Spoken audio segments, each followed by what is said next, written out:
वसिद्धे धुवमचलमनोवमं गतिं पते वोच्छामि समयपाहुड मीनमो सुध केवली भणिदम्।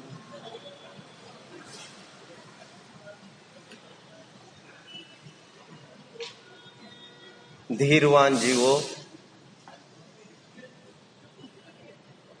वीरवान जीवो और परम उदात्त जीवो, उदार हृदयवंत जीवो, कलेजे को एकदम चुस्त बनाकर जो कहा जा रहा है उसे समझने की कोशिश करें। कलेजा इतना तगड़ा चाहिए, इतना तगड़ा चाहिए कि वज्र के प्रहार भी हो और फिर भी उसमें थोड़ी सी भी आँच न आए। यहां पर मैं और मैं ही हूं, मेरा मार्ग है, शांति मुझे चाहिए, निर्णय मुझे करना। यहां पर बीवी बच्चे, मकान दुकान, समाज आदि का लोक में जो पालक है, आश्रयदाता है, उसका यहां पर कोई काम नहीं। कितनी विचित्र बात है, जरा विचार करिए। जिन कुंदकुंद आचार्य देव ने अष्टपाहुड़ की 17वीं गाथा में ये लिखा था कि मुनि ऐसा होना चाहिए जो अभी अभी जन्मा हुआ बच्चा, यथा जाय रूप सरिसो, यथा जात रूप जैसा होना चाहिए, तिल तुष मात्र भी उसको परिग्रह नहीं रखना चाहिए, और यदि अल्प बहुत परिग्रह रखता है तो उसकी दुर्गति अटल है, वो निगोद में जाएगा। जथा जाय रूव सरिसो तिलतुसम में तम न गिहदी हथेसु जदि ले अप बहुयम तत्तो जाई निगोदम। यही कुंद आचार्य देव अष्टपौड़ में ये भी कहते पाए जा रहे हैं, नग्गो वि मोक्ष मग्गो, नग्नता ही मोक्ष मार्ग है। और यही कुंद आचार्य देव थोड़ी मुद्रा बदलने पर ये नसीहत देते पाए जा रहे हैं कि बेटे, इस नग्नता से कुछ भी नहीं होता है। ऐसी नग्नता तो विश्व में सभी द्रव्य दिगंबर है। एक भी तिरंज को कभी कपड़े पहनते देखा है कि नारकी को देखा है तुमने? देवो पुण्य जो भी नियोग होगा, और मनुष्यों में भी प्रसंग पड़े पर यह नग्नता देखने में आती है। इस नग्नता से काम तेरा नहीं निकलेगा। भावे न होई नग्गो मिच्छत्ताइम दे दोष चैवुण पच्छादव्येण मुनि पैड़दि लिंगम जिना नाये। भाव की नग्नता तुम्हें नहीं है और तुम इतरा रहे हो द्रव्य की नग्नता को लेकर, दिस इज यूजलेस। वहां पर यह कह रहे मिथ्यात्व आदि दोष का अभाव होना जरूरी है, भाव की नग्नता जरूरी थी। एक तरफ ऐसा बोल रहे थे और एक तरफ ऐसा बोल गए। कुंद आचार्य देव उसी अष्टपाहुड़ में एक जगह ये कहते हैं, निपिच्छन्नथि निब्बाणम, पीछे को अंगीकार किए बिना निर्वाण की प्राप्ति तो नहीं होगी। पीछे को अंगीकार करने का तात्पर्य मुनि व्रत अंगीकार करना। यही कुंद आचार्य देव चरणानुयोग सूचक चूलिका में प्रवचन सार में ये कहते पाए जा रहे हैं, पड़िवज्जदु सामण्यम जदि दुख परिमोक्षम। यदि दुख से परिमुक्त होना चाहते हो तो आओ श्रामण्य को अंगीकार करो। और एक जगह ये कहते पाए जा रहे हैं, यही कुंद आचार्य देव शायद इसी 413वीं गाथा में, कि क्या गृहस्थ लिंग और क्या मुनिलिंग तुम तो अभी पर्याय में ही मूड हो। जब तक पर्याय में मूड हो, इन बाहर की बातों का कोई लेना देना नहीं। यही कुंद कुंद आचार्य देव कभी ये कहते पाए जा रहे हैं। हालांकि वट्टकेर स्वामी बोल रहे हैं ये मूलाचार में, बट पहले कभी माना जाता था कि कुंद कुंद आचार्य देव ने ही मूलाचार लिखा है, जो मुनियों की संहिता का ग्रंथ है। वहां पर यह लिखा है, मां भूत में सत्तु एगागी, मेरे शत्रु पर भी एकाकी एकल विहारी होने का प्रसंग ना बने। अर्थात मुनि पंचम काल में एकल विहारी नहीं होते हैं। अर्जिका है तो कभी भी नहीं हो सकती एकल विहारी, लेकिन मुनिराज भी चतुर्थ काल में वे ही हो सकते हैं जो वज्र ऋषभ नारद संगनन वाले हो, उद्भट तपस्वी हो, विशेष ज्ञानी हो शास्त्र के, और तद्भव मोक्षगामी ही हो, जिन्हें जिन कल्पी कहते हैं। स्थविर कल्पी नहीं चलेंगे। एकल विहारी होने की अनुमति केवल उन्हीं को दी जाती है, क्योंकि संग में रहने के बहुत सारे फायदे हैं। फायदे ही फायदे हैं। यदि तुम गाफिल होने लग जाओ तो तुम्हें कौन रोकेगा। और तुम तो दुर्गुणों के पिंड हो, तो तुम ऐसे जनों के साथ रहो जो निरंतर तुमको संबोधते रहे। मेरे शत्रु पर भी अकेले रहने की नौबत नहीं आए। पंचम काल में अकेले वर्तने वाले मुनि अपूज्य होते हैं, डंके की चोट कहे जा रहे वहां। और आज यहां पर कहे जा रहे हैं वस्तु का स्वरूप ही एकत्व विभक्त है। संग की भावना ही दुखदायी है। तो ये परस्पर विरोधी जैसे भाषित होने वाले कथन, इनका कैसे निराकरण किया जाए आखिर।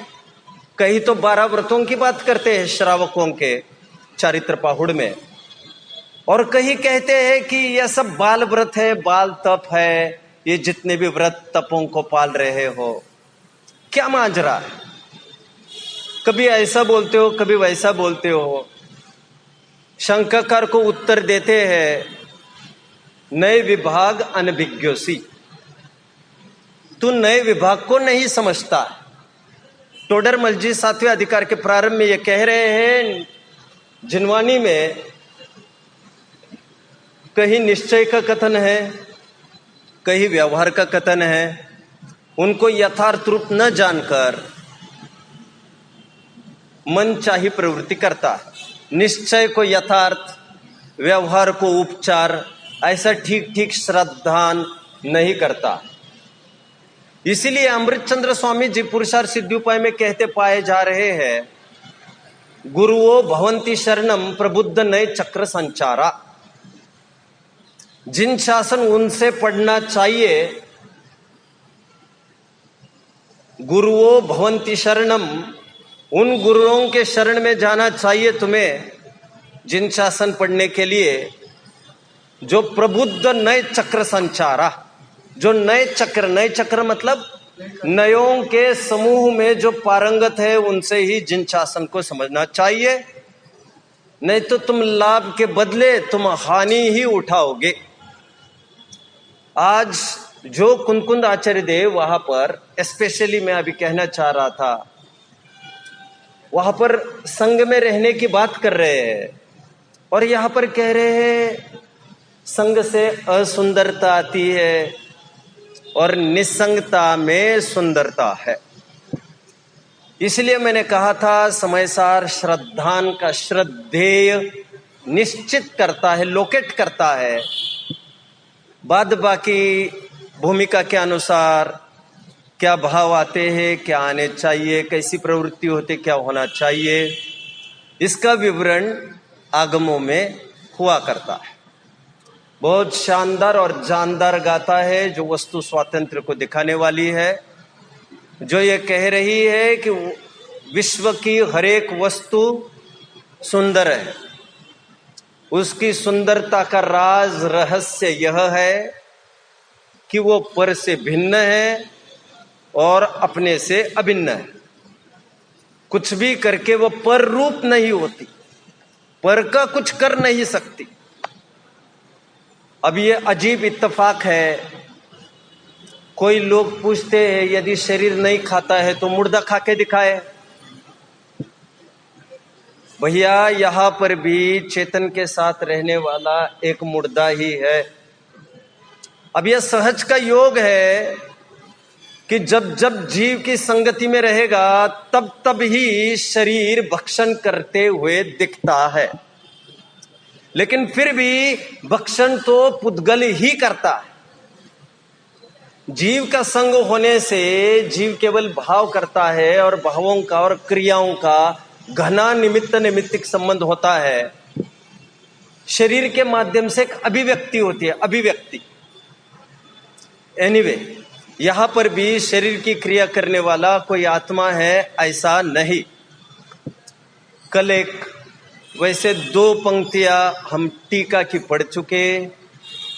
पहली टीका में यह कहा गया था, पहली लाइन में यह कहा गया था कि वस्तु सुंदर न हो, एकत्व निश्चय को प्राप्त न हो, पर से भिन्न और अपने से अभिन्न ना हो, तो वस्तु सर्वसंकर को प्राप्त हो जाएगी, और ऐसा कभी होता नहीं। अच्छा, और एक बात, यही कुंद आचार्य देव प्रवचन सार के 8वीं गाथा में ये कहते पाए जाते हैं कि राग आदि से परिणमित आत्मा राग ही है। तक कालम तममयम तिपन्नतम, वो जीव का ही राग है, जीव ही उस रूप परिणमित हुआ है। जीव और राग एक ही है, अभेद है, एक है। और इस समय सार ग्रंथ में यह बताया जाएगा राग मेरा नहीं है, भाग्य से एक ही लेखक है। अपेक्षा समझने की बात है। पहली लाइन आई थी, एक द्रव्य दूसरे द्रव्य रूप होता नहीं। जैसे ये 5 उंगलियां है, कभी नींद में से उठकर देखते हैं तो 5 की 4 होती दिखती नहीं है, 4 की 3 होती हुई दिखती नहीं है, 5 की 5 ही बराबर रहती।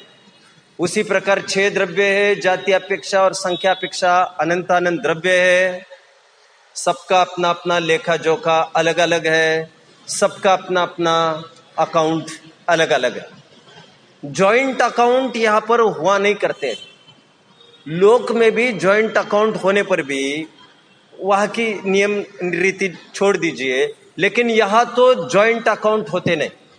दिखता है ऊपर से 10 जन ने मिलकर एक जन को मारा है, 10 जन ने मिलकर एक जन को बचाया है, ऐसा ऊपर से दिखने पर भी जॉइंट अकाउंट नहीं होता। सबका अपना अपना भाव और उसके अनुसार पुण्य, उसके अनुसार पाप, सबका वर्गीकरण अलग अलग। दूसरी पंक्ति हम ये देख रहे थे, द्रव्य अपने में अंतर्मग्न रहने वाले अनंत धर्म चक्रों का ही चुंबन करते हैं, फिर भी कोई द्रव्य परस्पर में किसी और द्रव्य का चुंबन नहीं करता, कोई द्रव्य किसी द्रव्य को स्पर्श नहीं करता। ये अनंत गुण, अनंत धर्म जो एक द्रव्य में रह रहे हैं, एक द्रव्य के आश्रय से रह रहे हैं, वे ही इंटैक्ट है, इनसेपरेबल है, उनको अलग अलग किया नहीं जा सकता। इसलिए कहा जाता है वे ही आपस में एक दूसरों को स्पर्श करते हैं। ऐसी 2 लाइन्स कल हम इस टीका की पढ़ चुके थे। आज और एक लाइन पर हम चर्चा करेंगे। आइए टीका की पहली 2 लाइन्स फिर से एक बार पढ़ लेते हैं। यहाँ समय शब्द से सामान्यतया सभी पदार्थ कहे जाते हैं, क्योंकि व्युत्पत्ति के अनुसार समयते अर्थात एक ही भाव से अपने गुण पर्यों को प्राप्त होकर जो परिणमन करता है सो समय है। इसलिए धर्म, अधर्म, आकाश काल, पुद्गल, जीव, द्रव्य स्वरूप, लोक में सर्वत्र जो कुछ जितने जितने पदार्थ है वे सभी निश्चय से एकत्व निश्चय को प्राप्त होने से ही सुंदरता को पाते, क्योंकि अन्य प्रकार से उसमें सर्व संकर आदि दोष आ जाएंगे। ये क्लियर है ना सबको? किसी को कोई दिक्कत? इसे समझने के लिए और एक छोटा उदाहरण मैं दूंगा। एक ब्रह्मचारी भाई है, पवित्र है या अपवित्र? वो पवित्र है। बढ़िया बढ़िया, पर्याय से बात कर रहा हूं, पर्याय से। एक ब्रह्मचारी बहन है, ब्रह्मचर्य का निर्दोष पालन करती ही है, तभी मैं ब्रह्मचारी कह रहा हूं। अभी पवित्र है या अपवित्र? पवित्र। दोनों कहीं आपस में बात करते देखे गए। ये पवित्रता है या अपवित्रता है?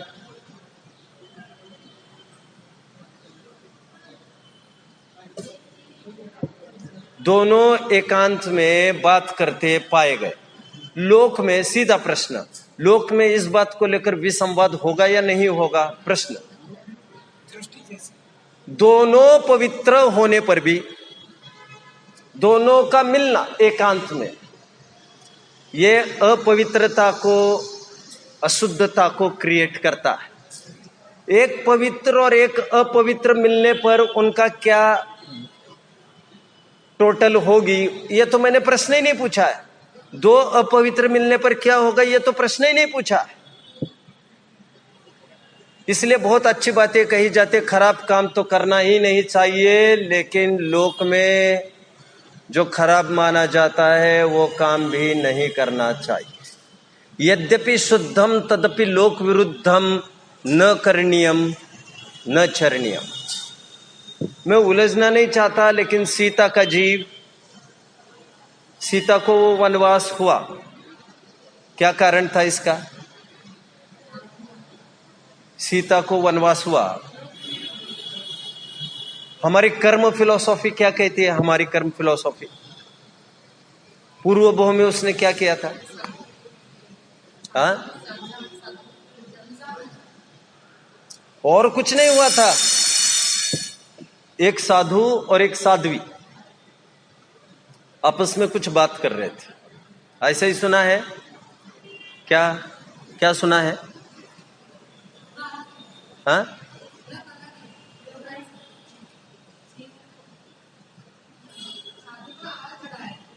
आहार, आरोप। चलिए मैं अभी सुनाता हूं, अब मैं सुनाता हूं। आगम की यह मर्यादा रही है कि यदि आर्यिका का संग आ रहा हो, दूर से ही पता चले, तो मुनि अपना रुख मोड़ देते हैं। मुनि का संग आ रहा हो तो आर्यिका पहले अपना रुख मोड़ देते। जनरली आमने सामने कभी नहीं आते, जनरली। और जब किसी साध्वी को कोई समस्या हो, उसको सेटल गणनी करने में समर्थ होती है, परंतु आचार्य कोई एबल हो, स्ट्रांग हो, कभी कभी मतलब प्राय ऐसा होता है, तो कभी सामने भी आना है तो गणिनी पहले खड़ी होती है विशिष्ट मर्यादा में, और साध्वी बाद में, और फिर अपना समस्याओं को जिक्र करती, उसका समाधान आचार्य करते। वैसे तो मिलना नहीं बनता कभी, बट बाय चांस एक बार यूं हुआ कि एक मुनि संघ और एक अर्जिका का संघ आपस में टकराया। टकराया का तात्पर्य केवल इतना ही हुआ कि ये खत्म हो रहा था और ये आ रहा था। तो यूं कल्पना करिए, ये खत्म हो रहा था और वो भी खत्म हो रहा था। उसमें से एक पुरुष और एक स्त्री, मुनि संघ का पुरुष और साध्वी संघ की स्त्री, एक अर्जिका, ये दोनों गृहस्थ अवस्था के भाई बहन थे। कुछ बात हुई आपस में इनकी, बात खराब तो नहीं हुई होगी, लेकिन सीता के जीव ने सब जगह अपवाद किया, आरोप किया। आपको कहानियां भी पूरी पता नहीं है, इट सीम्स। आरोप ये किया कि इनका कुछ चक्कर है। अब ये तो बड़ा अवर्णवाद था, कुछ पता चले बिना ही तुमने ये बोल दिया, और फल स्वरूप उसे भी अवर्णवाद को प्राप्त होना पड़ा, जबकि शुद्ध शीलवती थी, फिर भी उसको अवर्णवाद। खैर, मुझे तो अब ये कहना है, जब भी दो जनों का मिलन होगा, कितने भी पवित्र क्यों न हो, उससे विसंवाद लोक में होगा और तुम में नहीं होगा, ऐसा नहीं है। तुम्हारे पतन के भी बराबर अवसर सामने आकर खड़े हैं, तुमने आगम की मर्यादा को लांगा है, तो तुम्हें कुछ नहीं होगा, ऐसा नहीं कह रहा हूं मैं, ऐसा नहीं कह रहा हूं, ऐसा नहीं। लेकिन परिस्थिति आदि आदि आदि मैं घुसना नहीं चाहता। मैं इतना ही कहना चाहता हूं, दो पवित्र वस्तु आमने सामने आने पर भी उनमें शुद्धता रहती नहीं है। नारद और रुद्र की उत्पत्ति की जो विधि बताई है जैन ग्रंथों में, वो बड़ी दर्दनाक बताई है। बट अभी फिलहाल तो वस्तु स्वरूप ये कह रहा है, एक द्रव्य को दूसरे द्रव्य की जरूरत भाषित होना ही असुंदरता क्रिएट कराती। दूसरी लाइन कही जा रही थी, मैं यहां से पढ़ लेता हूं। वे सब पदार्थ अपने द्रव्य में अंतर्मग्न रहने वाले अपने अनंत धर्मों के चक्र को चुंबन करते हैं, स्पर्श करते, तथापि वे परस्पर एक दूसरे को स्पर्श नहीं करते। कल यहां तक बात हमारी चल चुकी। आवश्यकता भाषित होना ही अपराध है, संग की भावना ही अपराध है। फिर रहते क्यों हो संग में? क्योंकि बड़े अपराध से छोटा अपराध भला। समझ में आया क्या कहा? संग में रहते हुए यह सब ठीक चल रहा है, यह भावना उचित नहीं है। संग की भावना किसी भी स्तर की हो, वो उपादेय होती नहीं है, उपादेय कही जाती होगी। जब 104 डिग्री का बुखार 101 डिग्री पर आया और मरीज को पूछा गया how are you feeling now, तो मरीज क्या कहता है? सारू छे। अच्छा होने पर भी अभी उसके हाथ में दवाइयां है, अभी वहीं पर टेबल उसका भरा है। अच्छा है का मतलब आपको समझना चाहिए, जितना बुखार बचा है वो अच्छा है, उसकी तरफ देखकर नहीं बोल रहा है। जितना बुखार डाउन हुआ है उसको देखकर बात कर रहा है। लौकिक संगति हटी इतना तो अच्छा हुआ, लेकिन लोकोत्तर संगति भी है तो संगति। जहां द्वंद्व है वहां द्वंद्व है। क्या मतलब इसका? द्वंद्व का पहला अर्थ दोपना, द्वंद्व का दूसरा अर्थ क्लेश, कलुषता।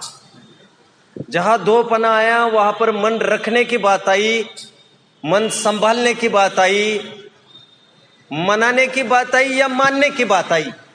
जब भी दो जन होंगे उसमें समझौते के बल पर ही वे खड़े रह सकते हैं। विवाह की प्रक्रिया भी एक समझौते की ही प्रक्रिया है। हर एक बात हमें उनकी जमती हो, उनको हमारी जमती हो, ऐसा नहीं। वे उनके कमरे में पढ़ रहे, हम अपने कमरे में पढ़ रहे, वे समय सार पढ़ रहे, हम प्रवचन सार पढ़ रहे। एक रुचि होती है क्या? अरे हमारी भी होती है क्या सदाकाल एक सरी की? तीसरा महत्वपूर्ण पॉइंट क्या कह रहे देखिए आप। अत्यंत निकट एक क्षेत्रावगाह रूप से तिष्ठ रहे हैं, तथापि वे सदाकाल अपने स्वरूप से च्युत नहीं होते। क्या मतलब है इसका? क्या मतलब है? क्या कहा गया? एक क्षेत्रावगाह में सभी जन तिष्ठते होते हुए भी अपने स्वरूप से कोई च्युत नहीं होता। फिजिकल कोएग्जिस्टेंस होने पर भी क्या कहा? सह अस्तित्व होने पर भी, साथ में रहने पर भी एक द्रव्य दूसरे द्रव्य रूप कभी होता नहीं। शिकंजी में 7, 8, 10 चीजें होती है। शिकंजी समझ में आया? नींबू शरबत, नींबू शरबत में 10-12 चीजें मिलाई जाने पर भी वहां पर नमक अलग है, इलायची अलग है, शक्कर अलग है, नींबू अलग है, पानी अलग है, पानी में भी हाइड्रोजन अलग है, ऑक्सीजन अलग है, नींबू में विटामिन अलग है, एसिड अलग है, सब अलग अलग, सब अलग अलग है। एक वस्तु कभी दूसरे वस्तु रूप नहीं होती। 6 द्रव्य इस स्थान पर, मेरी जो उंगली दिख रही है आपको, इस उंगली के स्थान पर कितने द्रव्य है? यहां पर कितने द्रव्य है? इस उंगली के स्थान पर 6 द्रव्य है। कितने? धर्म द्रव्य लोक में सर्वव्यापी है, अधर्म द्रव्य भी लोक में सर्वव्यापी है। ऐसा कोई प्रदेश नहीं जिस पर कालाणु स्थित ना हो। काल द्रव्य कितने हैं संख्या में?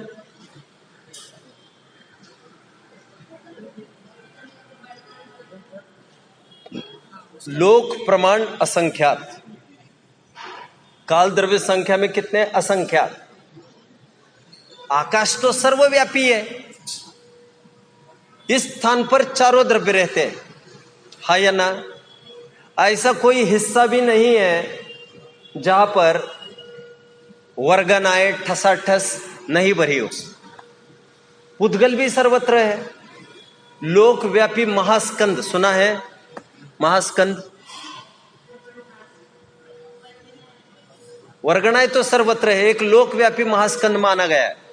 पुद्गल भी सर्वत्र है, और लोक में ऐसा कोई स्थान नहीं है जहां पर जीव राशि न हो।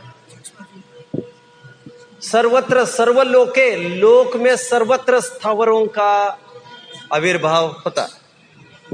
यहां पर भी 5 प्रकार के स्थावर है जो हमें दिख नहीं रहे। तरस है, देव भी है, देवगति के देव है या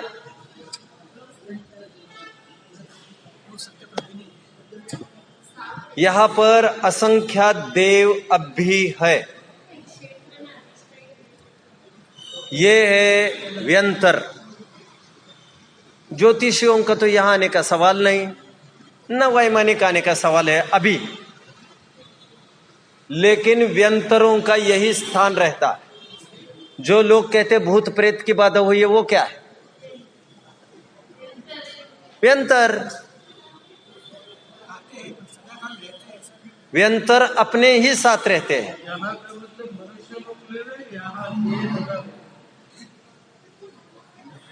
अब भी यहां पर अब भी इस हॉल में असंख्यात देव विद्यमान है। पूरा देवों से भरा है ये। आंखों से तो वे सबको दिखते नहीं है। खैर,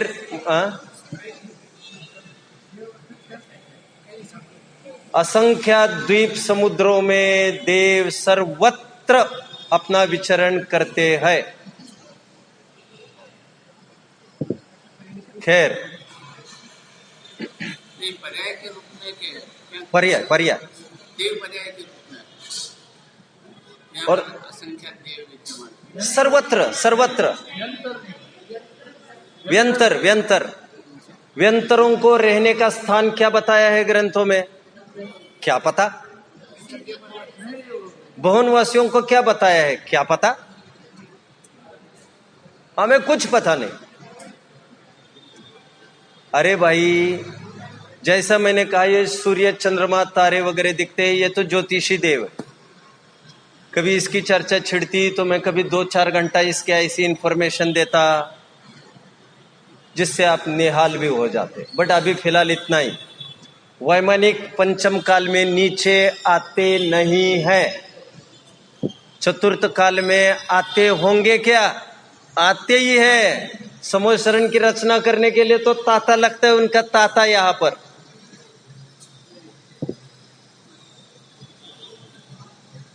लेकिन पंचम काल में वैमानिक देव यहां पर नहीं आते, ऐसा चंद्रगुप्त के एक स्वप्न में बताया गया है। मैं उलझना चाहता नहीं, इक्का दुक्का आ जाए तो मैं उलझना नहीं चाहता। बड़े भुवनवासियों के रहने का स्थान अपने नीचे है, व्यंतरों के रहने का स्थान अपने बराबर है, बराबर। मंदिरों में जाते समय जो निस्सही और असही वर्ड सुने हैं, उसका क्या उचित है? अभी मैं ये पूछने में अपना टाइम लगाऊं क्या नहीं लगाऊं? लगाऊं कि नहीं लगाऊं? चलिए मैं और एक अच्छी बात बता देता हूं। मूल आचार्य में मुनिचर्या का कुछ वर्णन आया है। मुनिचर्या का कुछ वर्णन आया, उसकी मैं पहले बात कर देता हूं। मुनियों को जब जब भी दीर्घ लघु शंका करनी होती है, सबसे पहले विधि विधान यह है कि वे निस्सही निस्सही निस्सही कहते हैं।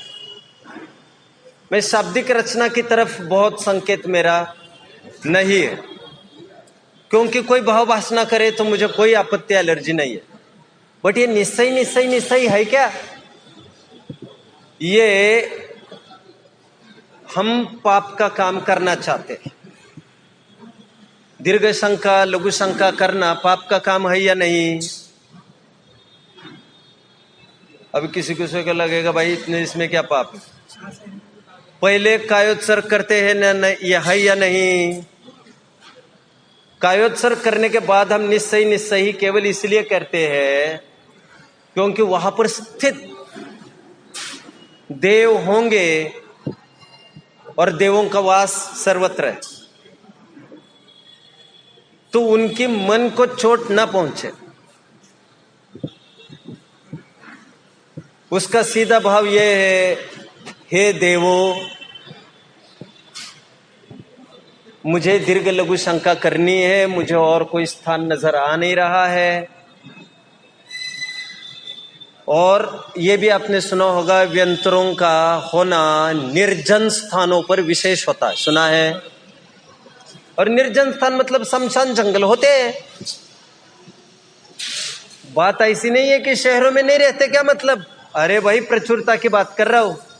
यहां पर कोई बिल्डिंग बहुत टाइम तक सुनसान बनी रहे, उसमें भी वास होने लगता है। ग्रह शांति जो करते हैं हम, ग्रह शांति, ग्रह प्रवेश के काल में, उसका प्रयोजन वैसा नहीं है जैसा जैनेतर समझते हैं। अनुष्ठान वही है, लेकिन उसका प्रयोजन वह नहीं है। ना घर की कभी शांति हो सकती, ना घर में रहने वालों की।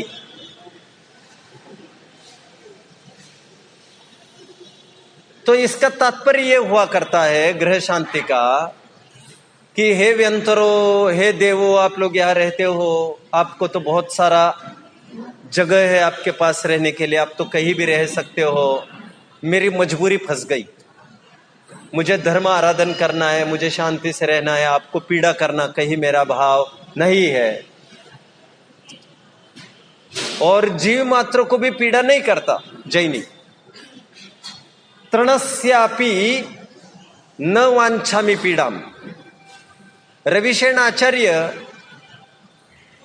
अपने पद्म पुराण ग्रंथ में लिखते हैं कि जिन आश्रित जो जीव है, जैन है, तृणस्यापि न वांछामि पीड़ाम जिन मताश्रिता। जो जिन मताश्रित जीव है वो तिनके को भी पीड़ा पहुंचाना नहीं चाहता। ये तो फिर भी देव है। तो निस्सही का प्रयोग इसके लिए होता है कि आई एम वेरी सॉरी।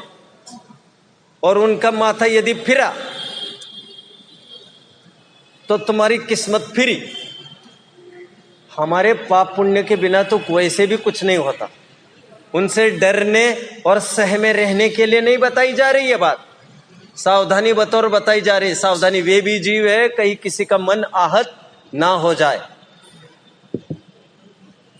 और असही इसलिए किया जाता है, it's like a vote of thanks कि हे देवो, मैंने मेरा काम कर लिया जो करना था। एक प्रकार से सॉरी भी है और थैंकफुल भी हूं मैं, ये अच्छा लगा। एनीवे, ऐसा कोई स्थान नहीं है, मैं ये कह रहा था, जहां पर क्षय द्रव्य नहीं हो। एक ही स्थान पर क्षय द्रव्य रहते हुए भी सभी जन अपना अपना काम करते हैं। And that has made the world very beautiful. आप किसी ऑफिस में पहुंचे और ऑफिस में आपने देखा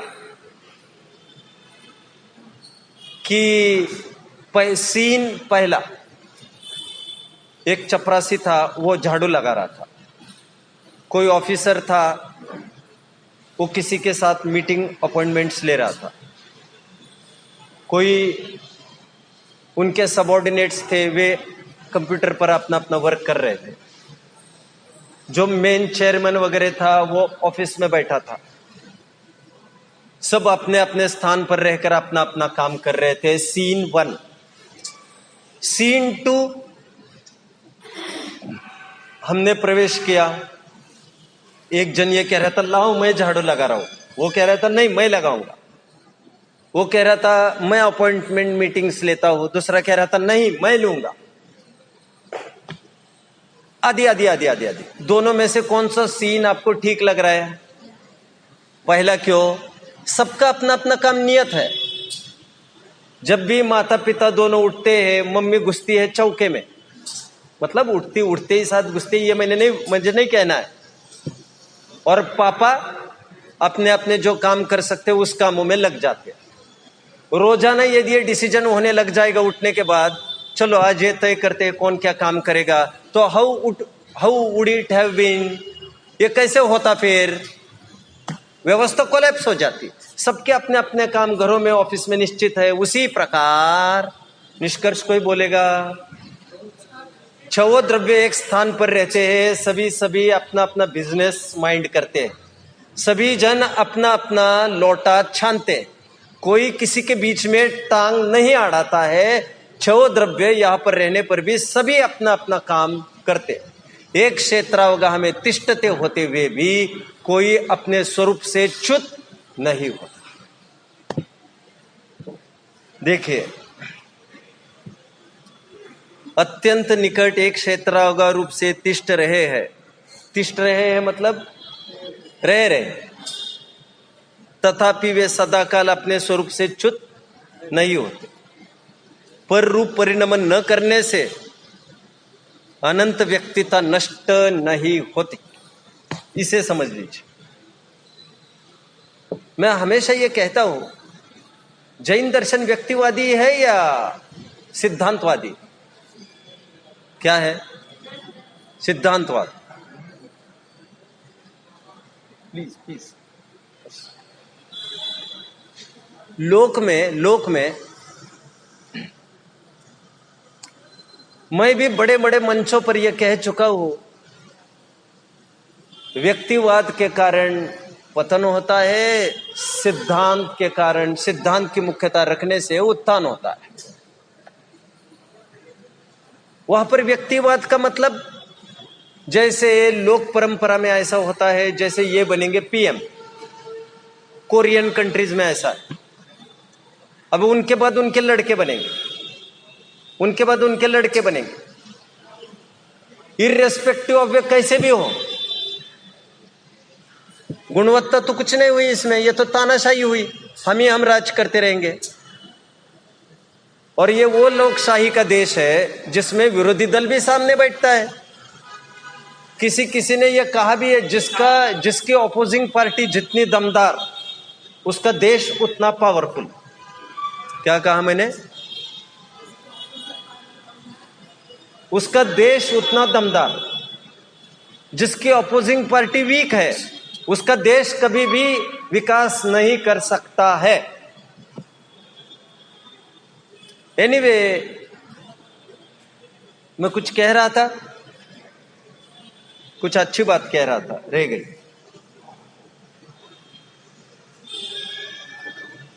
कोई रिमाइंड करेगा? व्यक्तिवादी सिद्धांत, इसलिए व्यक्तिवादी नहीं होना चाहिए, यह बोला जाता। हमारे नमोकार मंत्र ने इतना उपकार किया कि उसमें महावीर का भी नाम नहीं लिया, वारस का भी नाम नहीं लिया। ये कहूंगा तो आपको दिक्कत होगी। किसी का भी नाम की कोई कीमत यहां पर नहीं है। गुणेशु प्रमोदम वंदे तद्गुण लब्धे, गुणों की बात कही, वितरागता सर्वज्ञता है, पास कर दीजिए, ओके। लेकिन आज मैं दूसरी बात कहूंगा और वो आपको जम जाएगी। मैं ये कह रहा हूं, ये गाथा ये कह रही है, जिन शासन ये कहता है कि जिन शासन व्यक्तिवादी शासन है, व्यक्तिवादी दर्शन है, ये सही है महाराज जी?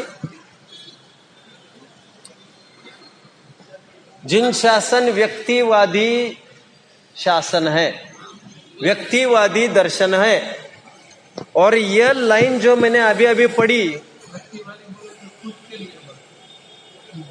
छह द्रव्य है वे सब व्यक्ति है, अनंत द्रव्य है संख्यापेक्षा वे सब व्यक्ति है, और अपनी व्यक्तिता कभी भी कोई द्रव्य नष्ट नहीं करता। ये जिन शासन का व्यक्तिवाद है जो कहता है हर एक द्रव्य अलग अलग है, हर एक जीव अलग अलग है, सबका अपना अपना लेखा जोखा है, सबका अपना अपना कर्म है, सबके अपने अपनी योग्यता पुरुषार्थ है, सबका अपना अपना भवितव्यता नियति है, सभी स्वतंत्र, सभी स्वतंत्र। इसे कहते व्यक्तिवादी दर्शन। इसके बाद यदि कोई आपको कहे जैन दर्शन व्यक्तिवादी है क्या, तो उसको आंख मीच कर कहना चाहिए बिल्कुल व्यक्तिवादी दर्शन तो जैन दर्शन ही है, लेकिन व्यक्तिवादी का अर्थ भी आपको समझ में आना चाहिए और समझाते आना चाहिए। यहां पर हर एक वस्तु बराबर सामर्थ्यशाली है।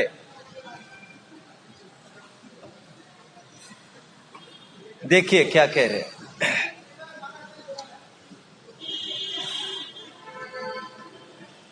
अत्यंत निकट एक क्षेत्रावगा रूप से तिष्ठ रहे, तथापि वे सदाकाल अपने स्वरूप से च्युत नहीं होते।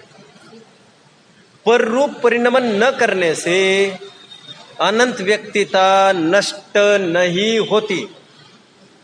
वही मैं अर्थ कर रहा था तत्वार सूत्र का, एक सूत्र का आधार देकर। कौन सा ना, उसकी चर्चा मैं अभी करूंगा बाद में, अभी आने वाला है वो प्रकरण बाद में। तत्व सूत्र का एक सूत्र मैं 2-3 बार कह चुका। मैं ये कह रहा था नित्य अवस्थित अन्य रूपाणी। अवस्थित का अर्थ में ये कह रहा था कि सभी सत्ता अपेक्षा, व्यक्ति अपेक्षा सभी स्वतंत्र और सभी स्वाधीन। हुकुमचंद जी बहरील के द्वारा एक महावीर वंदना लिखी गई है, बहुत अच्छा रचना है उनकी। उसके अंतिम वचन मैं आपको सुनाता हूं। वे इस प्रकार है।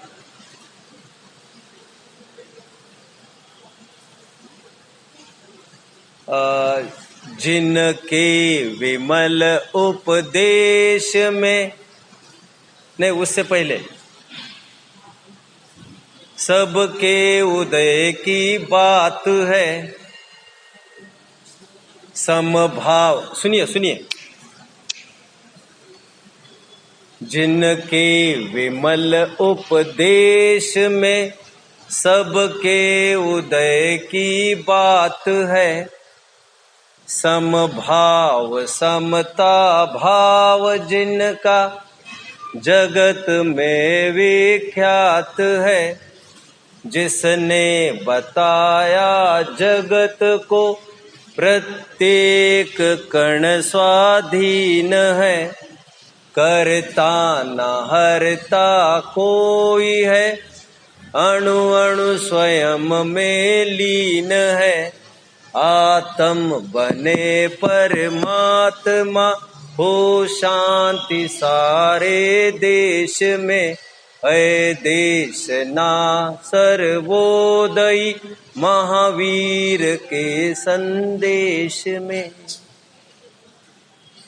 अब पेड़ को देखिए, किसी भी चीज को देखिए प्रकृति की, वहां का एक एक पत्ता अलग अलग है, एक एक फल अलग है, एक एक फूल अलग है। हजारों लाखों फूल है, एक फूल दूसरे फूल जैसा नहीं है। कोई फूल जल्दी झड़ जाता है, कोई बना रहता है। कोई फल कभी लग जाता है, कोई फल कभी लग जाता है। कोई फल की साइज कितनी रहती है, कोई फल की साइज कितनी रहती है। सभी स्वतंत्र, सभी स्वाधीन।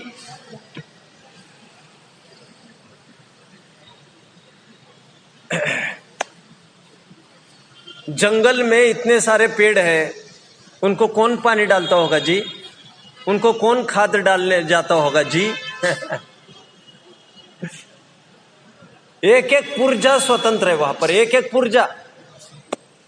किसी को किसी की जरूरत ही नहीं है। इसलिए कहा जाता है व्यवस्थापक नहीं गायक बनो। क्या? आत्मन निराशांत में बाहर से मिलेगी, पछताने पर भी यह घड़ी नहीं वापस आएगी। कर्मोदय भी क्षण भंगुर है, मत लख कर ललचाना, पापों की प्रतिकूलताओं से ना घबराना। एनीवे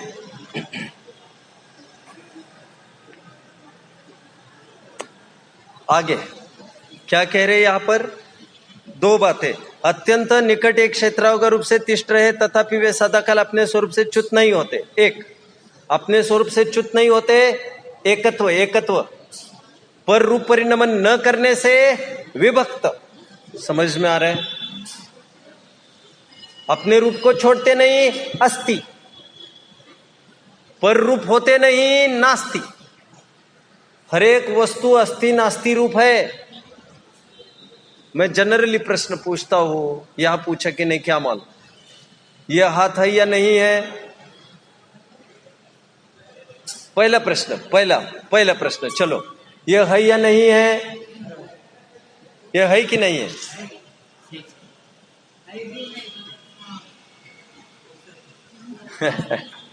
ये हाथ है और ये पैर नहीं। यह है भी और नहीं भी है। अरे जैनेतर लोग ऐसे ही तो स्याद्वत को समझते नहीं है। उनको यही ख्याल में नहीं आता, है भी और नहीं भी, ऐसे कैसे कह रहे हो? चलो दूसरा प्रश्न, यह हाथ है या नहीं है?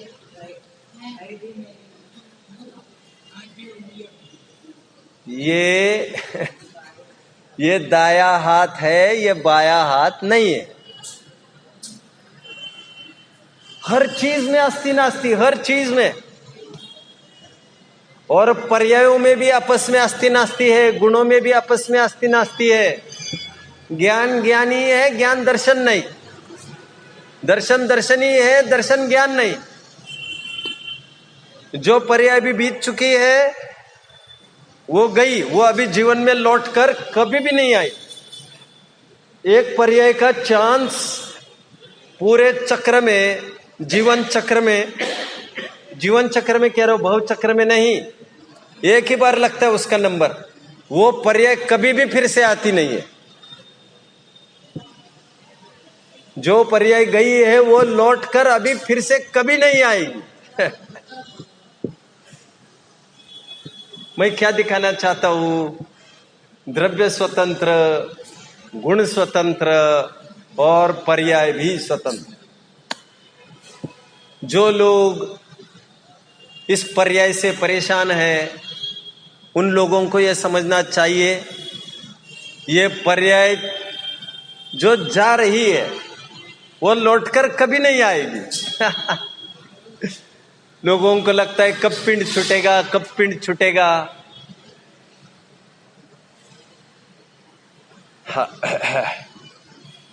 ये पर्याय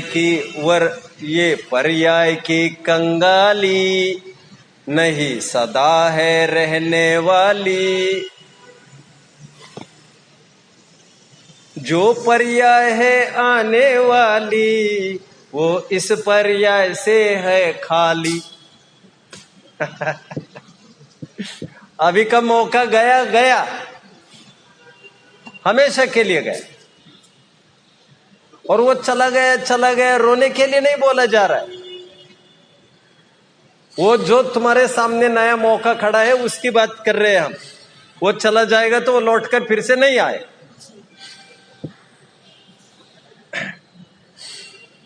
हर एक वस्तु स्वतंत्र है।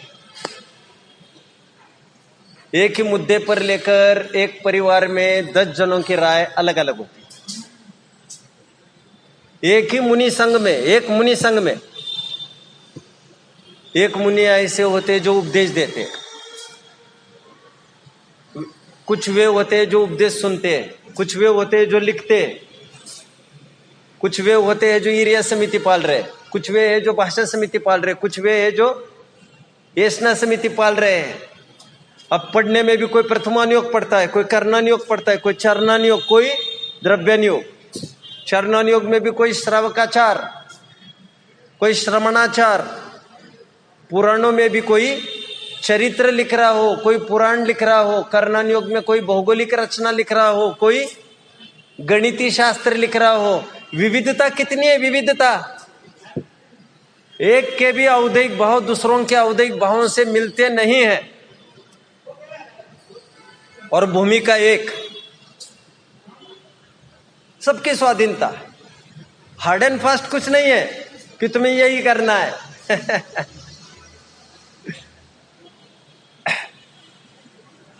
मैं क्यों कह रहा हूं ये? सबकी स्वतंत्रता है। मुनिराज कर सकते ना ऐसा? कर्णयुग लिखने वाले बड़े मुनिराज होते हैं या प्रथमायुग लिखने वाले बड़े मुनिराज होते हैं? अरे मुनिराज तो गुणस्थानों में चलते भाई, उनका तो छठवां सातवां गुणस्थान है, गुणस्थानों से पूज्यता होती है। छठवें गुणस्थान के कोई भी मुनि हो, विशुद्धि एक सरी की होगी या कम अधिक होगी, संवर निर्जरा एक सरी की होगी या भिन्नता होगी? गुणस्थान एक है तो संवर निर्जरा बराबर। हाँ, अध्यवसाय का यहाँ पर क्या बात आई?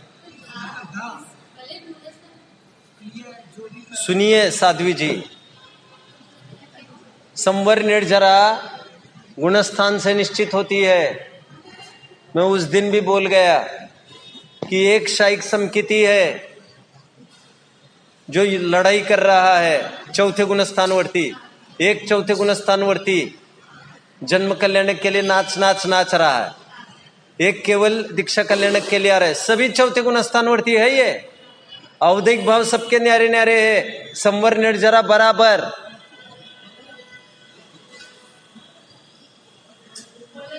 क्योंकि गुणस्थान बराबर।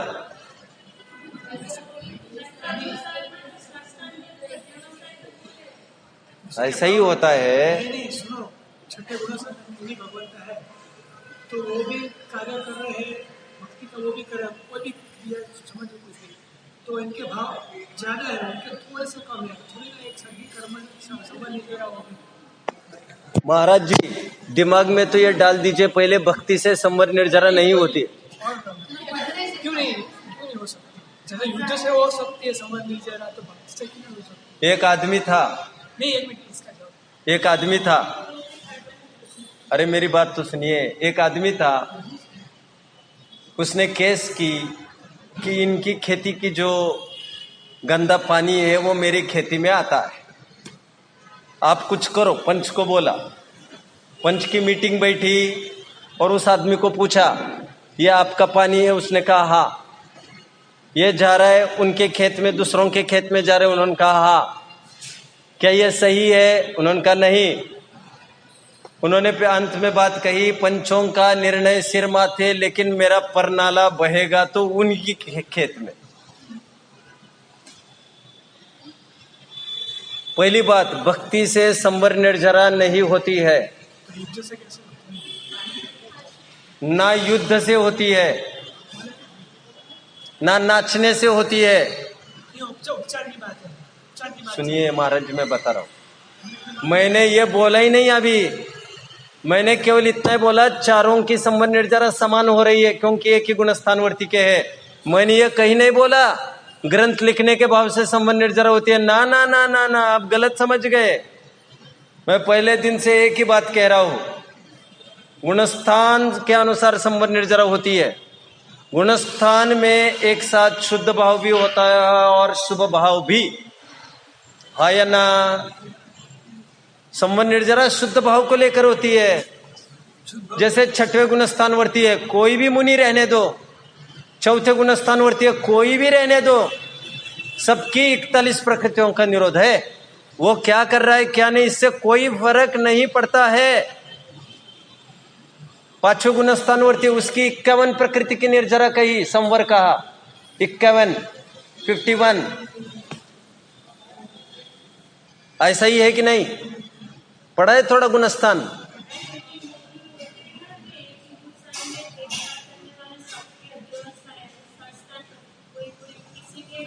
फिर से अच्छे से बोलिए, क्या क्या? चलो बढ़ना है मुझे आगे। आपकी गांठें पक्की रखनी हो तो बोलिएगा मत कुछ, क्योंकि मैं बोलूंगा तो कटिंग करूंगा पूरी। आपको शुद्ध भाव और शुभ भाव, तो शुद्ध भाव से जरा समझ में होती है, तो भक्ति में भी शुद्ध भाव तो हो सकता है। अरे आप क्या बात कर रहे हैं? जहर में आप अमृत मिला रहे, अमृत में जहर मिला रहे, दोनों जातियां अलग है, तत्व ही अलग है। तो कैसा नहीं हो सकता? अरे आश्रव अलग है दादा, संवर अलग है। संवर और आश्रव का तो 36 का आंकड़ा है। आश्रम निरोध संवर। बोले चतुर्गुण साधन पे भरत महाराज युद्ध करते हुए भी समझ नहीं जरा कर रहे हैं, ऐसा आपका? बिल्कुल अभी भी कह रहा हूं तो वो भी आश्रम का ही स्थान है ना। महाराज जी लड़ाई कर रहे भरत जी, उस काल में उनके संवर निर्जरा कही है, वो लड़ाई के कारण नहीं कही है, लड़ाई के कारण नहीं, उनके अध्यवसाय के कारण होगी। अध्यवसाय के कारण नहीं। उनका मिथ्या दर्शन नहीं रहा है, अध्यवसान नहीं रहा है, अध्यवसान नहीं है उनका, सम्यक दर्शन हुआ है। और सम्यक दर्शन को लेकर 41 प्रकृतियों का निरोध कहा है। 41 मिथ्यात्व को लेकर 16 प्रकृतियों का बंद कहा है। अनंत अनुबंधी को लेकर 25 प्रकृतियों का बंद कहा है। चौथे गुणस्थान में आने पर ये दोनों नहीं रहे। 25 और 16 41 प्रकृतियों का निरोध हुआ। वो कुछ भी करे, कुछ भी करे, संवर निर्जरा चल रही है उसकी। ऑफ कोर्स तो छठे गुण साधन में सम्यक की हाजिरी रहेगी। सम्यक तो ही नहीं है वहां पर, सम्यक तो की हाजिरी है, सम्यक तो ही नहीं है वहां पर। छठवें गुण स्थान में तो उसके साथ साथ अप्रत्याख्यानावरण और प्रत्याख्यानावरण का भी अनुदय है, वे तो और आगाड़ी पर है।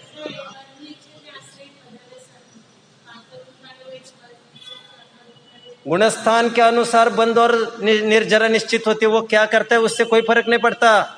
महाराज जी सुनिए, 5वें गुणस्थान वर्ती स्त्री के साथ भोग कर रहा हो और कोई जिनालय में बैठा हो, 3 दिन का उपवासी और भक्ति कर रहा हो, दोनों को बराबर संवर निर्जरा है। लेकिन ध्यान रहे, मैंने ये नहीं बोला है वो स्त्री भोगने के कारण संवर निर्जरा है उसको, क्योंकि मैं ये भी नहीं बोल रहा हूं कि आप भक्ति के कारण संवर निर्जरा हो रही है। पाप पुण्य का गणित अलग है। उनको पाप बन रहा है जो स्त्री भोग कर रहा है, और पाप बन रहा है कि नहीं ये भी मुझे खोलना पड़ेगा।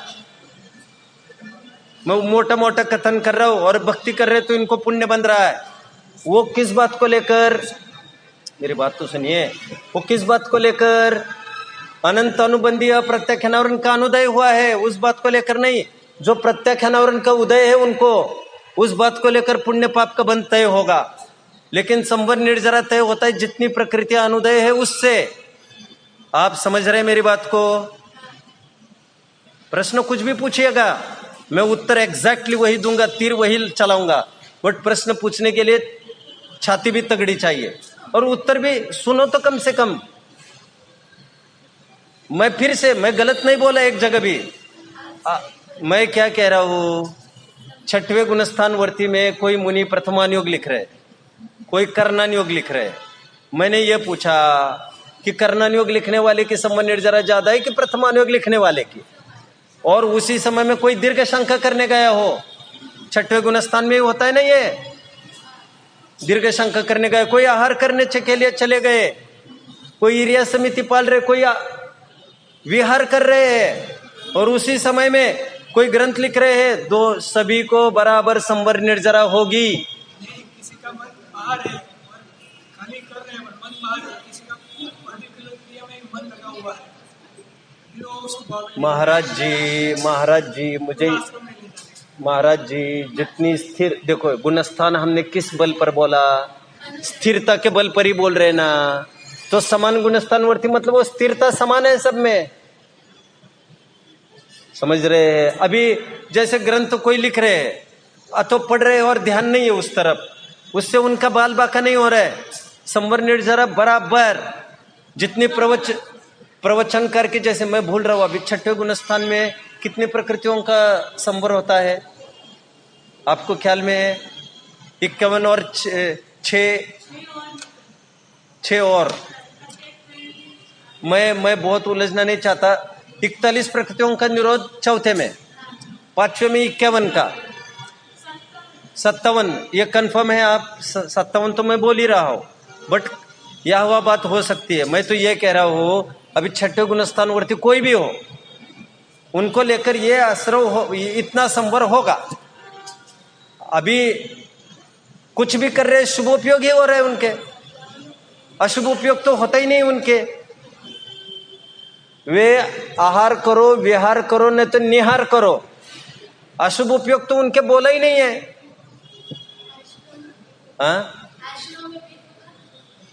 आश्रव में देखो कितनी प्रकृतियों का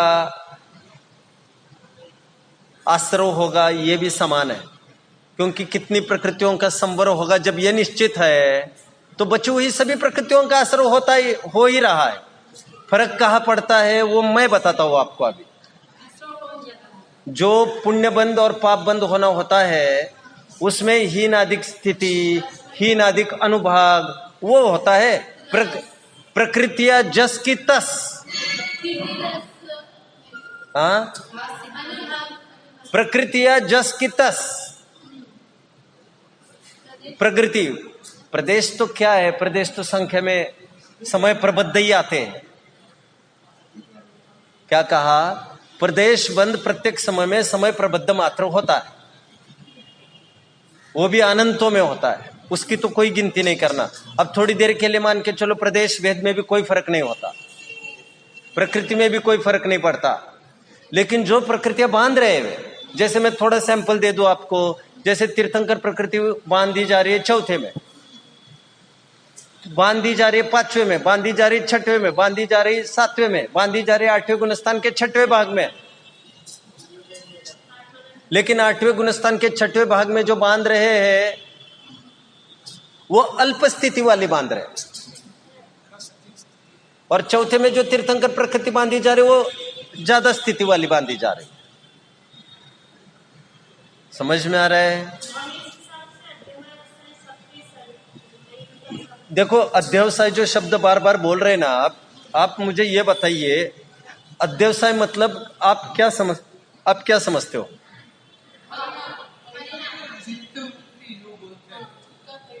देखो ऐसा है,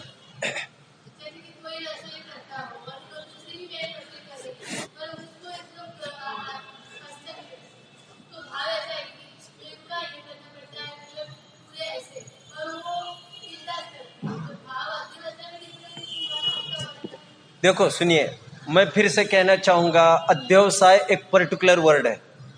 आप भले ही उसको किसी भी अर्थ में प्रयोग कर रहे हो, अध्यवसाय भी भाव ही है, यह मैं मानता हूं, ऐसा ही है। पर हर भाव को जो आप अध्यवसाय कहे जा रहे हैं यह बात सर्वथा अनुचित है। अब तो भाव कहो या परिणाम कहो चलेगा, क्योंकि अध्यवसाय मिथ्यात्व रूप परिणाम स्पेसिफिक को कहते हैं। 100% पक्की बात है ये जो मैं कह रहा हूं। क्या क्या क्या? ये भी चलता है ना।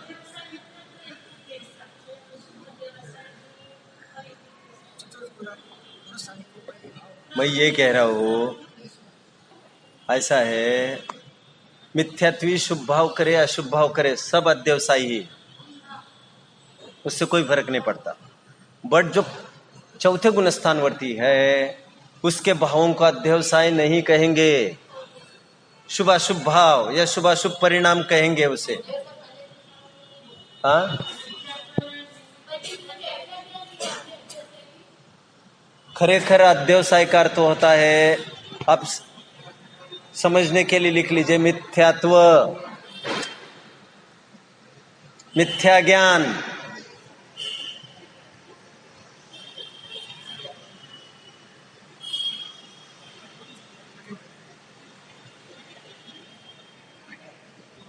आगे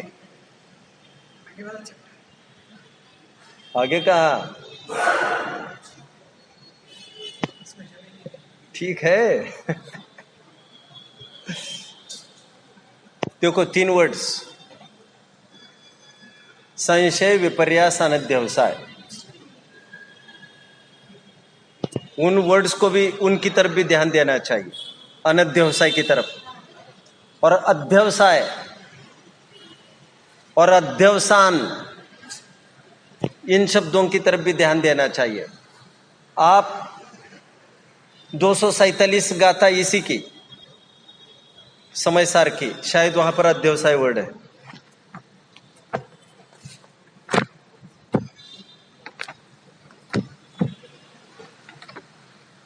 दो 247 देखो मिलती है क्या?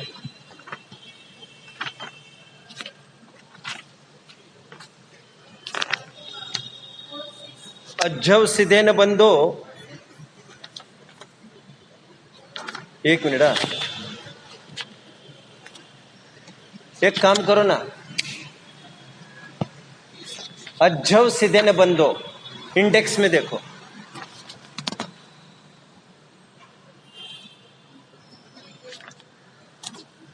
आप इंडेक्स में देख पाएंगे?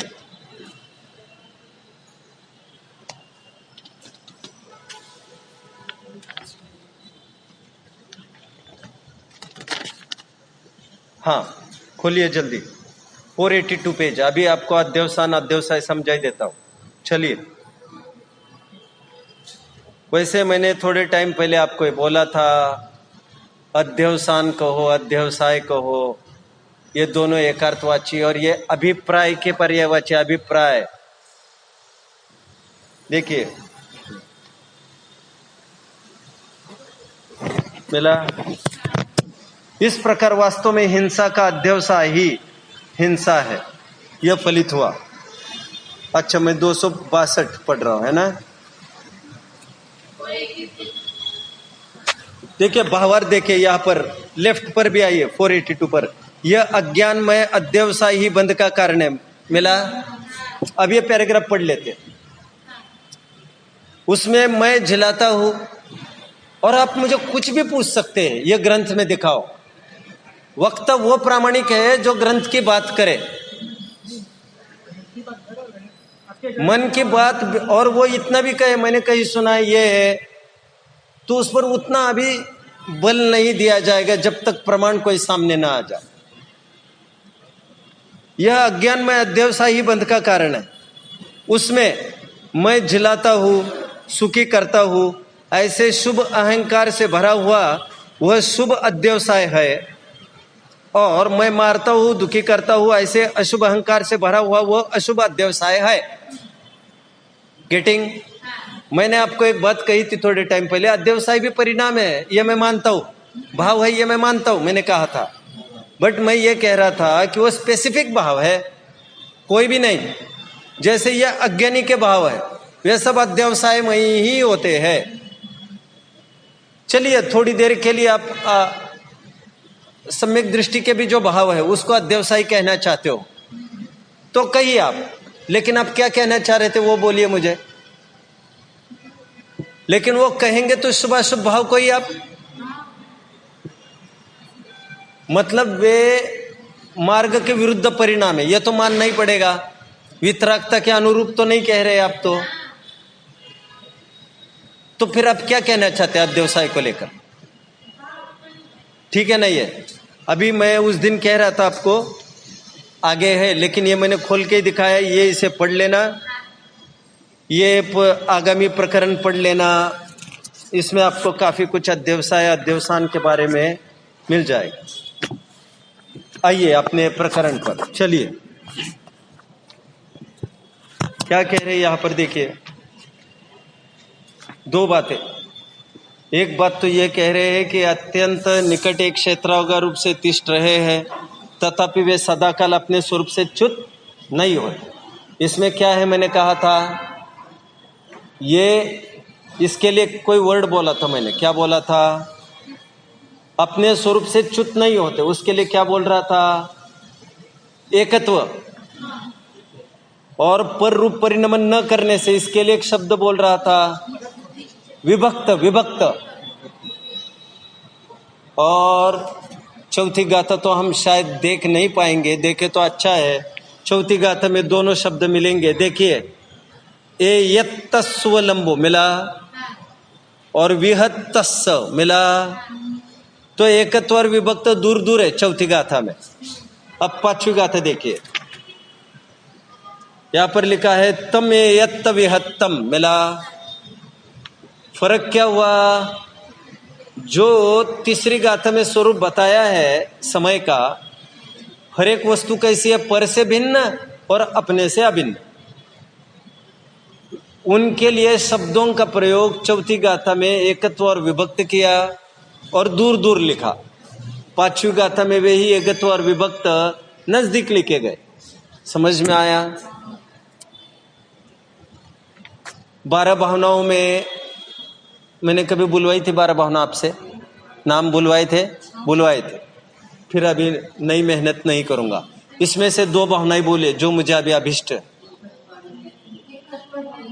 माता जी, आप तो ज्ञानी हो,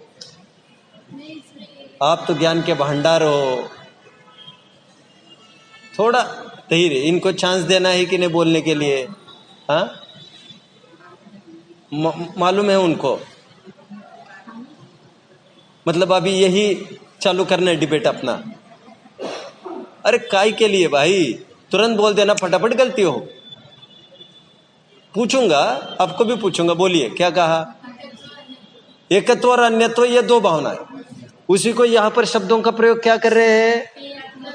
एकत्व और विभक्त, पर से सर्वथा भिन्न और अपने से अभिन्न।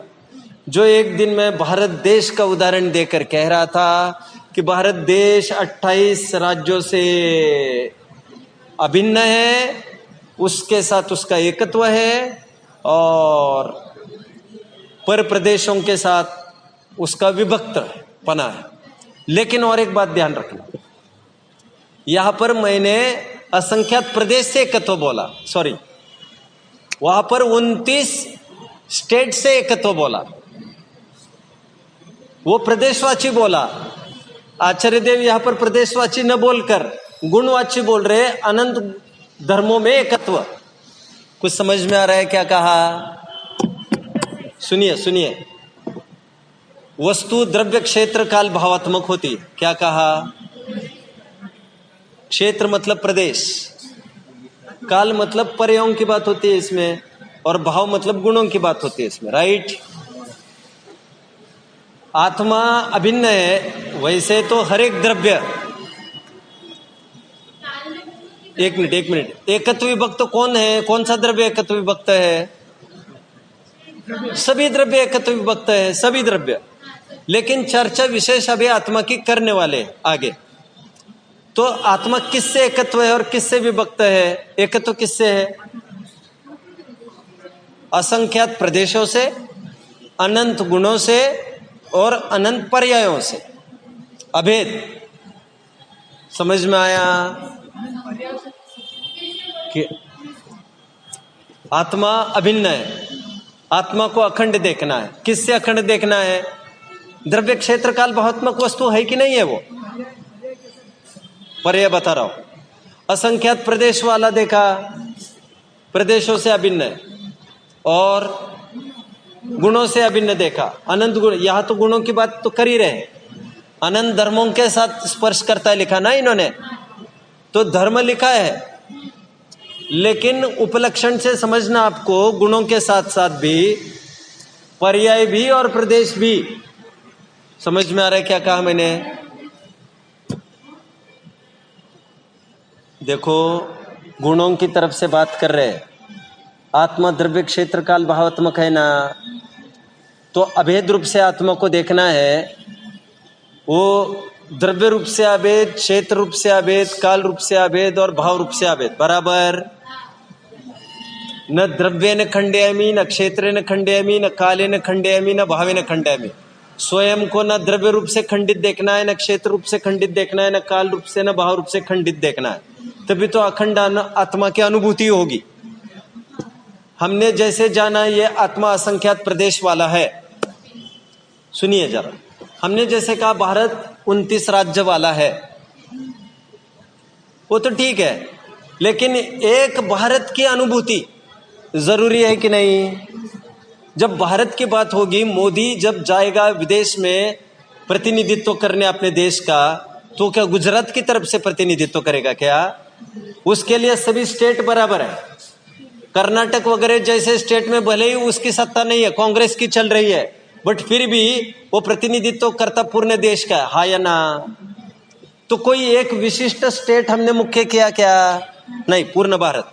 ठीक उसी प्रकार आत्मा की अनुभूति करनी है, शुद्धात्मा अनुभूति के काल में और विकल्प के काल में आत्मा अलग अलग नजर आता है। कैसे? विकल्प की भूमिका में आत्मा नजर आता है, आत्मा असंख्यात प्रदेश वाला है, आत्मा शुद्ध और अशुद्ध दोनों प्रकार के पर्याय वाला है, आत्मा ज्ञान और दर्शन गुण वाला है। खंडित अनुभव, विकल्प की भूमिका में आत्मा का खंड रूप ज्ञान होता है। ज्ञान दर्शन कहकर गुणों की अपेक्षा खंड हुआ, असंख्यात प्रदेश वाला कहकर प्रदेश अपेक्षा से खंड हुआ। मैं बाद में जाते समय एक चार्ट बनाऊंगा, यहाँ पर वो शांति से नोट कर लेना। और सांसारी, मुक्त, शुद्ध, अशुद्ध ऐसी पर्याय वाला आत्मा है कहा, तो यह भी खंडित आत्मा की बात हुई। बट जब अनुभूति होती है, शुद्धात्म अनुभव होता है, जब द्रव्य दृष्टि होती है, तो निर्विकल्प अवस्था जब होती है, उस निर्विकल्प अवस्था में यह ज्ञान भी है, यह दर्शन भी है, यह चरित्र भी है, ऐसा वहां पर अनुभव नहीं होता, क्योंकि यह तो विकल्प उत्पादक है और अनुभव का अर्थ तो निर्विकल्प अवस्था थी। निर्विकल्प अवस्था में एक पने की अनुभूति चाहिए। वहां पर ज्ञान, दर्शन, चरित्र ऐसा खंड नहीं है, क्योंकि ज्ञान को मुख्य करेंगे तो दर्शन को हल्का समझा है क्या आपने? चरित्र को हल्का समझा है क्या? और सभी अनंत गुण बराबर की हैसियत से रहते हैं, तो सभी अनंत गुणों को एक साथ अनुभव करना है। मतलब अनंत गुणों को अनुभव ही नहीं करना है। मतलब अनंत गुणों का अखंड पिंड मैं क्या अनुभूति करने वाला। जैसे पीते समय हमने ये कहा शिकंजी बहुत बढ़िया बनी है, तो अब शिकंजी का मजा ले पाओगे, नहीं तो आप ये कहोगे इसमें नमक का कभी आप ज्ञान करने जाओगे, कभी इलायची का ज्ञान कर, हाँ इन्होंने इलायची भी डाली है, इलायची तो बड़ी महंगी मिलती है, इन्होंने नमक भी डाला है, जाने कौन सा नमक डाला है, लगता तो अच्छा है। अभी कुछ भी करेंगे ये सब मजा किरकिरा करके रख देगा, हाँ या ना? टोडरमल जी एक उदाहरण देते हैं, जब हार खरीदने जाते हैं हम रहस्यपूर्ण चिट्ठी में, तो हार खरीदने जब जाते हैं, हार मतलब सोने हीरे का, मोती तो अशुद्ध होता है, ऐसा मैं कल बोल रहा था, मुझे लगा यहां पर भी बोला जाना चाहिए। मोती तो अशुद्ध होता है।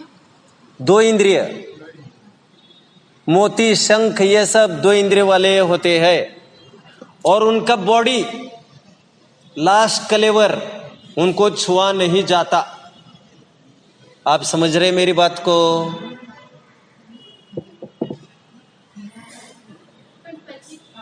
चलिए अब प्रकरण में आइए, सुनिए मैं जो कह रहा था।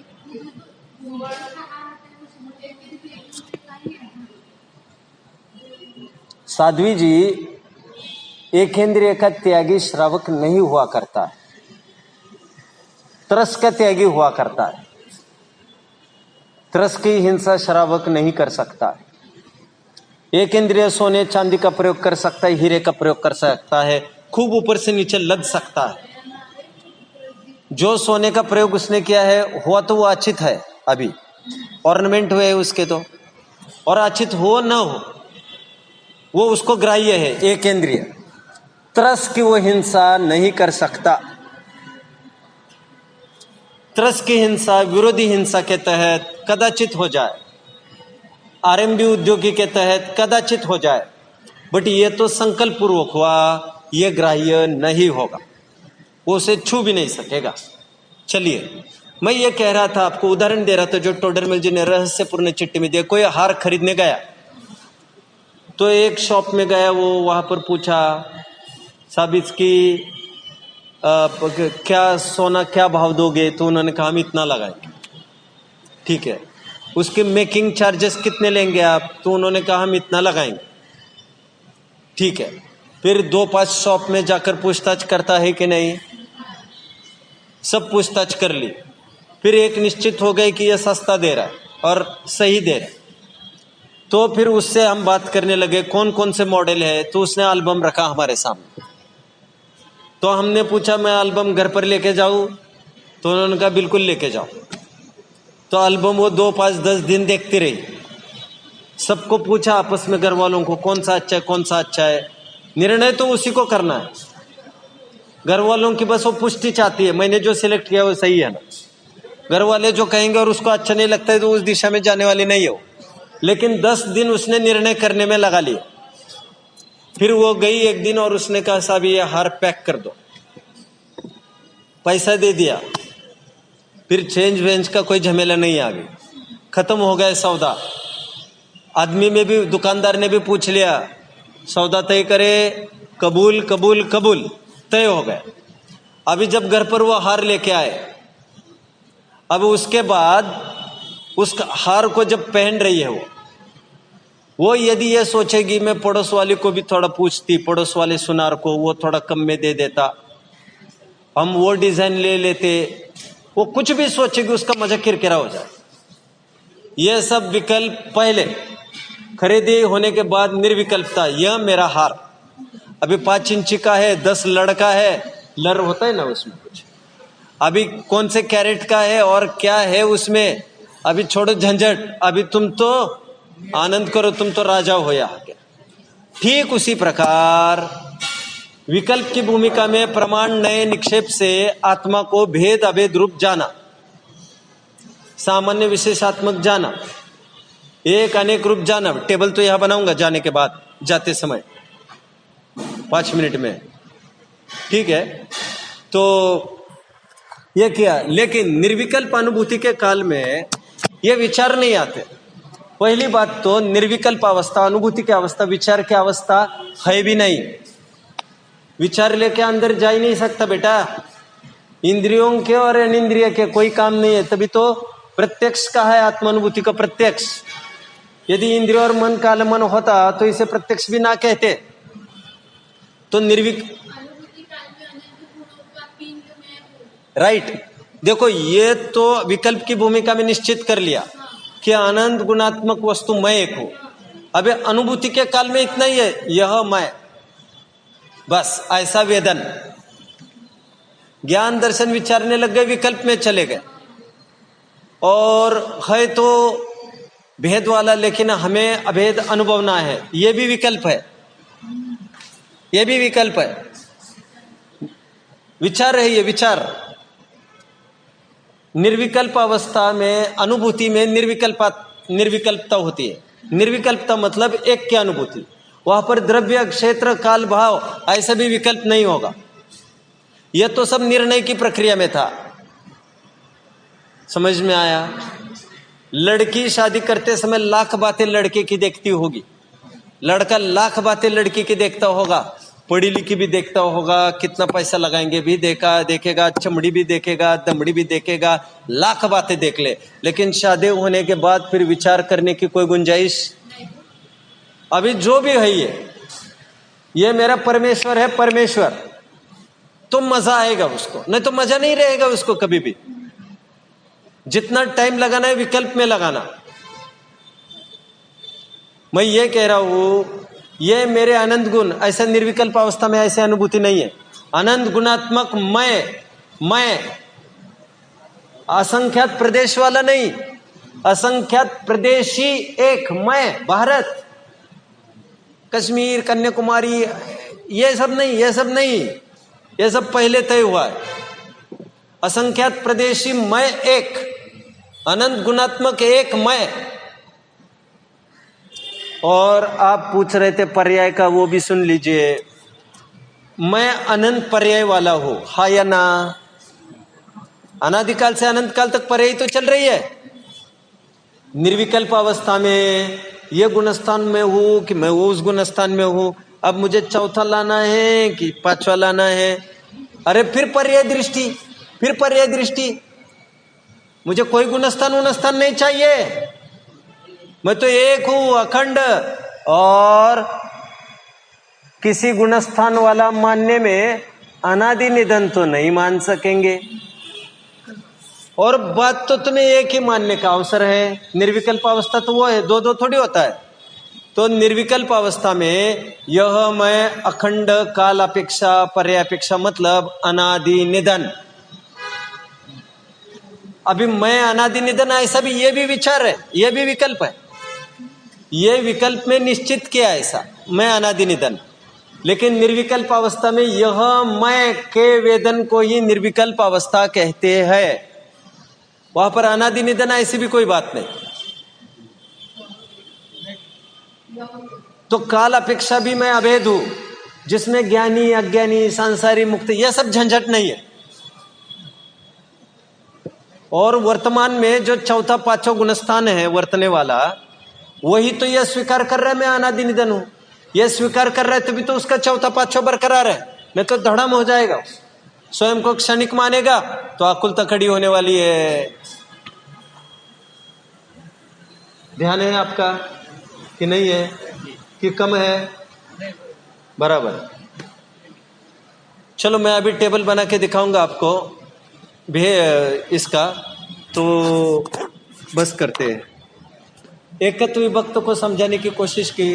या दो लाइन्स है, जिसमें पहली लाइन में ये बताया एक क्षेत्रावगा रूप से तो रहता है परंतु अपने स्वरूप से च्युत नहीं होता।